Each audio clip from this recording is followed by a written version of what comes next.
We've been running an active reading project, and it's been running for some time. Initially, it was actually in class.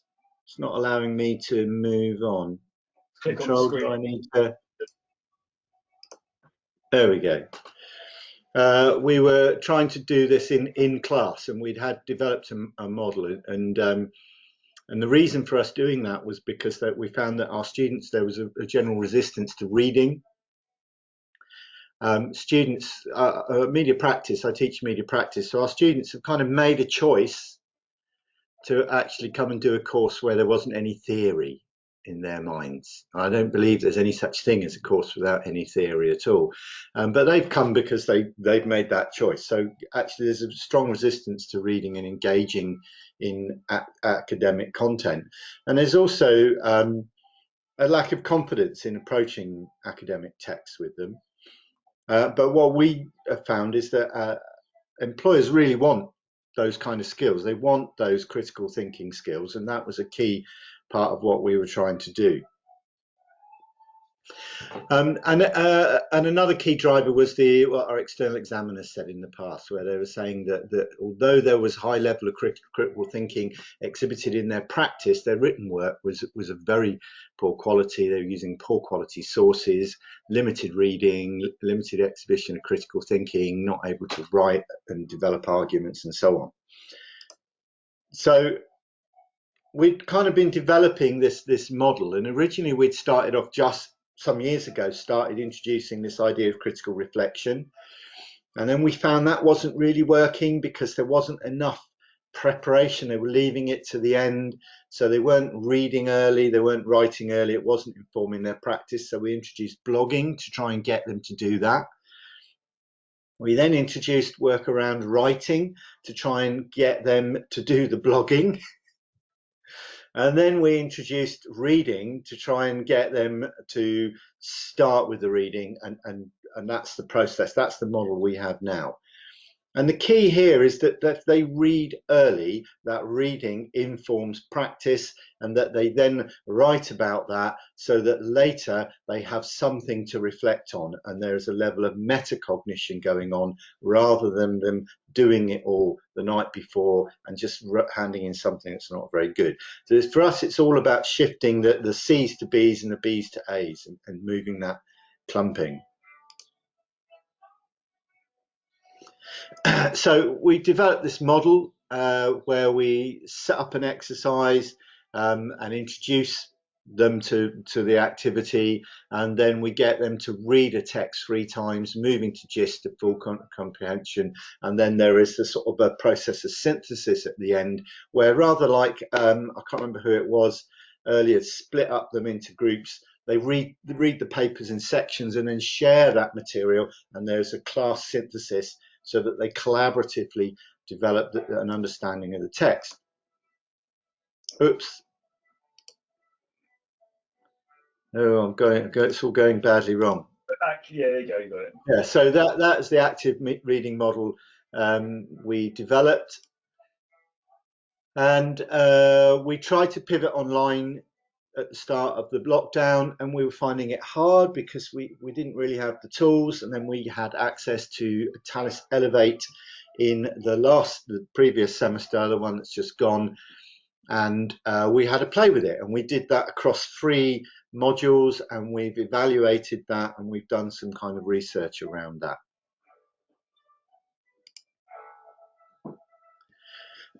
So clearly some of the students have done the reading. Quality of the critical reflections is definitely improved, and there is evidence of application to practice. So where we can identify that those students did the reading and they actually then did the blogs, you can see that there was an application to practice, because that was kind of evident at the time, and then they've reflected on this and talked about that in their critical reflections.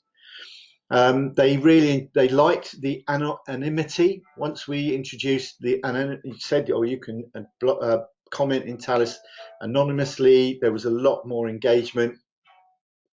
What we saw though is students will let others do the reading, marking up and commenting, and then harvest that material later. Now, whether that's a good thing or a bad thing, I'm not entirely sure. I guess it depends a bit on how they're doing it. So there is a sort of sense that we recognise that there's active participation now versus active independent activity later.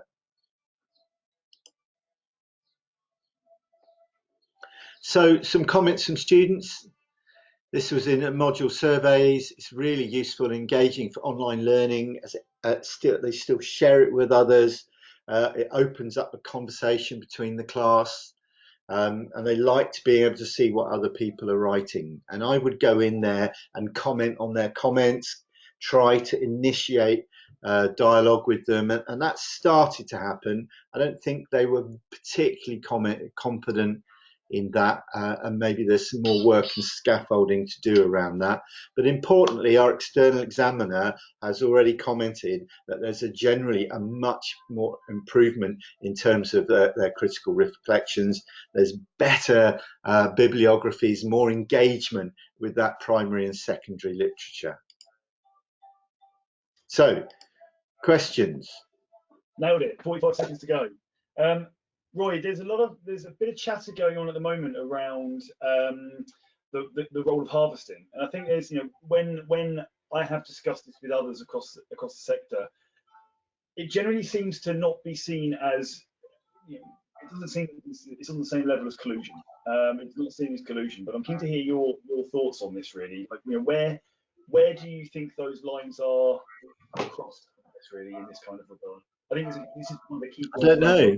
Is the answer to that question. I don't know where the line is. I think if students are going in, they are still, I mean, okay, so they've got a short way to read the text because it's already been highlighted, and they can see comments relating to that, and they can see discussion, so they can go and speed read text, but they still have to take that quote or that material and apply it in their writing. They can't just drop it in.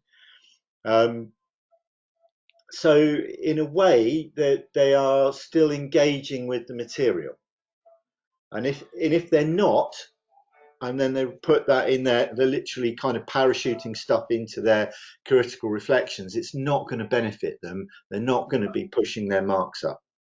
I mean, I would agree with your interpretation on that. The students can kind of co-create knowledge in different ways. They can do that through the contribution of their peers, or they can be an active part of the conversation. It's actually down to the synthesis and application that comes with that.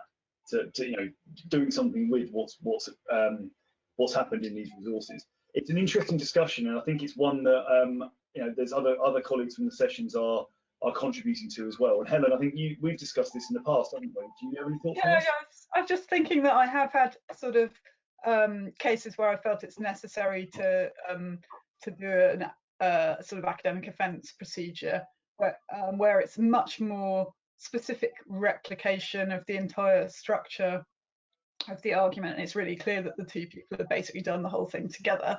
Whereas I feel that when the class are working together, it doesn't affect the differentiation that much. So the stronger students sort of incorporate the discussion and build on it, and the weaker students don't do a very good job of incorporating it. Yeah. Also, I mean, some of the students, the students who are engaging and coming to the sessions and doing the reading, and there are some who are going back and doing the reading later, or that think they're fewer, and they're not tending to comment at that point.